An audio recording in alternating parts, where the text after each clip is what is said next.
Welcome to the mountain. Look out over these calm waters and ancient hills. We often climb up here carrying heavy weights, the exhausting expectations and promises of status that the world claims will satisfy us. Jesus begins his teaching by redefining what it means to be blessed. He uses the word makarios to describe a deep, serene joy rooted in God, a state of being that exists regardless of wealth or social standing. He says, "Blessed are the poor in spirit, for theirs is the kingdom of heaven. Blessed are they that mourn, for they shall be comforted. Blessed are the meek, for they shall inherit the earth." These rungs form a ladder of character. We start at the foundation by admitting our spiritual bankruptcy. This causes us to mourn over our shortcomings, producing genuine humility. As we climb, internal shifts create external actions. We become peacemakers, developing quiet strength to endure persecution. Kingdom citizenship isn't about what you own or who you control. It is an internal state of being built on humility, reversing the world's standard of power and wealth. Jesus identifies his followers as salt and light, a statement of fact, not a command to change.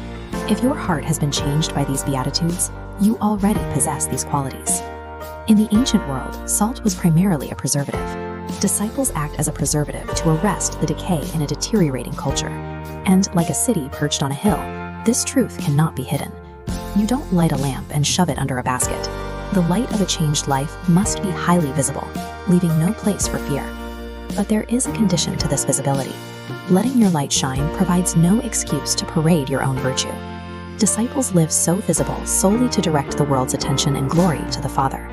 If you want to help let this light shine and share this truth with others, take a quick second to like this video and subscribe to the channel.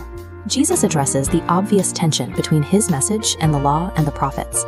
He explains that he didn't come to erase the old Mosaic law, but to fill it full, bringing ancient commands to their full meaning. He uses a series of contrasts, repeatedly saying, "You have heard that it was said, but I say unto you."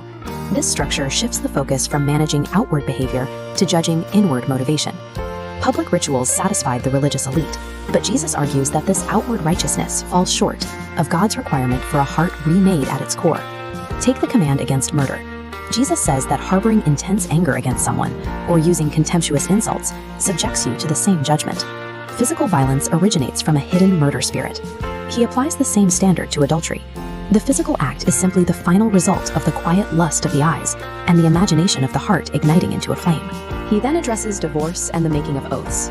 He instructs his followers to stop swearing by heaven or earth to prove they are telling the truth. Let your yes be yes and your no be no. Integrity should be absolute, eliminating the need for a complex vow. In this new kingdom, your private thoughts, your fleeting glances, and your casual conversations carry the moral weight of public legal actions. Jesus targets the legal concept of an eye for an eye, telling his listeners to not resist an evil person.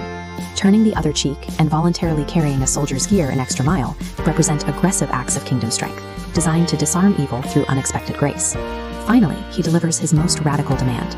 Love your enemies, bless them that curse you, do good to them that hate you, and pray for them which despitefully use you and persecute you. Disciples are required to pray for and do good to their persecutors.